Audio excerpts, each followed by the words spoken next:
Bitcoin's market cycle is not going as planned, and if you've been struggling during this market cycle compared to previous market cycles, you are not alone. Just in the past couple weeks, we have seen billions of dollars liquidated from the market as traders are starting to feel helpless to all of it. So what is going on with the crypto market? Why does this market cycle feel more difficult than previous market cycles, and why are people losing so much money in a bull market? What is going on, guys? It's CryptoDave here at Top Tier Signals, and in this video, I want to talk about the status of Bitcoin's current market cycle, as well as how we need to be approaching the altcoin market, because I see so many people out there getting wrecked on both sides of the market, trying to trade every single move, and they're missing a very important dynamic here in the markets that is currently dictating this cycle. Let me explain. And guys, before we get into all the technical jargon, of course, subscribe to the channel, tick the little bell. You won't miss a single one of these market updates. We do them every single week. So if you want to follow along with the crypto market, if you want to master the cycle and position yourself properly, I definitely recommend subscribing. Without any further ado, guys, let's go ahead and jump into the discussion. First, I want to approach this from a fundamental perspective. There are essentially two things that are very important when it comes to trading markets that come from outside of the charts. The first thing is going to be the narrative, or the overall consensus and conversation that is taking place in the market. And the second is going to be your actual inflows and outflows, and how the market order flow of these assets is going to dictate price. I'll start with the narrative. Of course, Donald Trump was elected the next president of the United States back in November of 2024. We saw a very positive reaction from markets because most anticipate that his presidency will continue to be a very positive and crypto-friendly presidency as far as digital assets are concerned. And so when he was elected into office, when he officially won the presidency, of course that optimism doubled, tripled, and people were very excited because now all of these proposed things could actually come into fruition, hopefully. You will notice something interesting though. Donald Trump was actually inaugurated and officially took office for his second term on January 20th this year, and we can see that just 2 days after that, we've seen the official current all-time high for Bitcoin, as ultimately the narrative was baked in and priced into the charts. By the point he actually stepped into office and begun his second term, all of the optimism about what his presidency could mean for crypto had already been digested over the course of a couple of months, and the price reflected that over this period of time. You also had MicroStrategy issuing convertible notes in order to buy up more Bitcoin, and of course, as I mentioned before, when you have substantial market order inflows outpacing those market order outflows, of course you are going to see some price appreciation. So it's very easy to see why Bitcoin had a successful quarter in Q4 coming into the first couple months of this year. But now the dust is settled and markets are looking to new narratives to dictate the direction of markets. We've seen some inflationary upswings here in the United States recently. We've seen what was once an unexpected pause in the rate cutting cycle that recently begun. There's also a whole lot of political turmoil across the globe, which I won't waste any time getting into, but nonetheless, the narrative of Trump taking office and that being an amazing thing for crypto and for Bitcoin is long past us, and we are now looking for new narratives, new juice, new information to dictate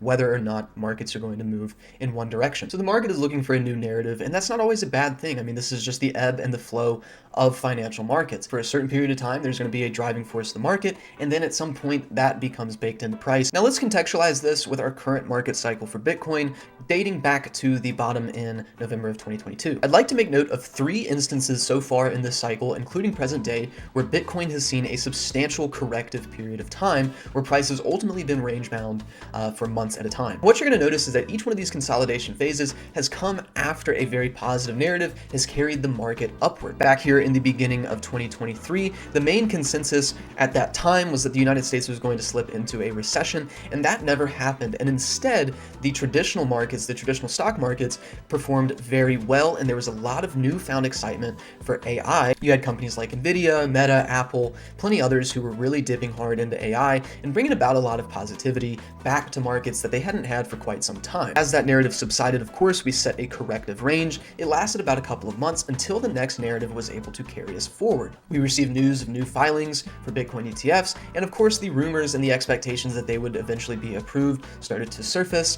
Fast forward, they were approved, they were launched successfully. All of this carried us for several months going into 2024 and into the first couple months of that year, all the way through March. And now naturally, as it does, the narrative tends to get priced in, and that is no longer going to be what dictates the order flow of capital within financial markets. Then you enter a nice 7 to 8 month corrective period where you build a base for price, you flush out a lot of weak hands, you rinse out some of the narratives that got a little overfluffed. It's a very natural process. It's very healthy for markets, despite how scary it can be in the short term. And then, as we just mentioned a few minutes ago, the Donald Trump victory here in November through to his inauguration date carried us quite a ways, all the way from $50,000 up to about $108,000, $109,000. So it's a very clear, consistent pattern. And if anything, this is one of the healthiest things that you could possibly want on an asset that you are trying to integrate even further into the traditional system. You see these major swing ups in price and these lengthy consolidation periods that reestablish a healthy relationship between buyers and sellers and supply and demand. We'll also notice that these percentage corrections are rather consistent with one another. We had a top to bottom range of about 21% here back in the beginning of 2023.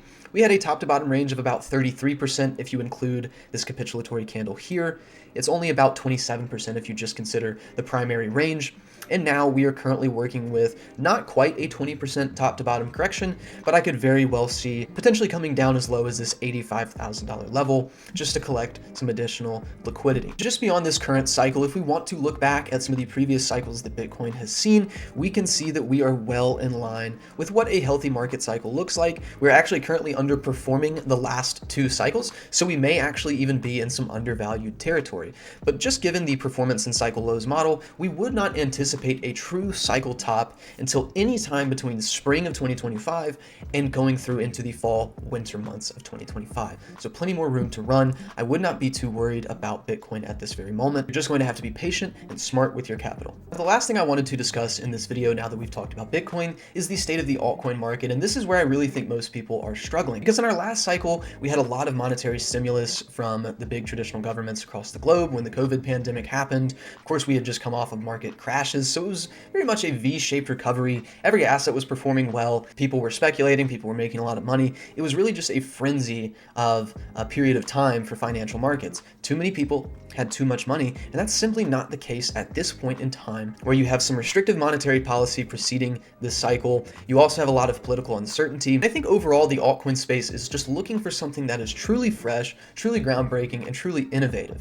Beyond that, you also have a new traditional standard. We have a Bitcoin ETF, we have an Ethereum ETF, we have rumors that there could be an XRP or a Litecoin ETF, right? So now you have likened any digital asset, any altcoin that exists, to these major large cap altcoins that already have that traditional backing. And you have to start to ask the question, is there real intrinsic value here? Is there a problem that is being solved? And are there people that are interested in using this product, using this chain? Is there real money behind it? These are the questions that you have to ask. Basic speculation alone or a cool concept or idea is not going to cut it anymore. And let's just take a look at the others ticker. This is taking the cryptocurrencies market cap and it is excluding the top 10 cryptocurrencies. So it gives you a really nice overview of the broader altcoin space that exists outside of some of the major coins. And the primary takeaway is that while Bitcoin could slide 20-30%, you are far more susceptible to heavier losses in the altcoin space. We noted just a moment ago the top to bottom 33% correction that took place over the course of several months in 2024. And that correction for the others index was about 59%, close to double the correction of Bitcoin. We also need to be objective about the clear trend shift that has taken place on others. We're seeing all of these shorter term daily moving averages crossing below the longer term moving averages. We are no longer seeing previous support holding. It's very similar to what we saw in the spring of 2024, where we lost the moving average cloud as support. It then became resistance, and we set in these series of lower highs and lower lows. We are getting very much of the same thing here. You have a major leg to the upside, you have a clear capitulatory correction, and you shift the trend. You are no longer holding the cloud as support. It is acting as resistance. Price is unable to reclaim it. The buyers are failing here. I just want to be very clear that the altcoin space is far more competitive than it ever was. It's not a bunch of people sitting around with too much money for their own good. It's a lot of people who have been in crypto for a while with whatever money they've got, kind of trading sides and exchanging punches back and forth and trying to catch the right narrative at the right time. And admittedly, it is very difficult. It is not the same dynamic as it was 4 years ago, and we have to keep that in mind. Altcoin rotations can be very fruitful, but they can also be very risky, and there is a new standard for quality altcoin versus speculative trash. Overall, the message of this video is that Bitcoin's market cycle is perfectly on track. We are well within a consolidation period, and that requires patience. It requires proper risk management. And when it comes comes to the altcoin space, it requires a lot of discretion. So guys, if you want to find out how premium analysts such as myself are positioning for these moves in the market and how we are managing our capital during this time, definitely join the Discord. We do a lot of updates. We do live sessions every day. We call signals. There is a lot to learn down in top tier signals. So definitely check us out. And until the next video, I'll catch you guys in the Discord. Peace.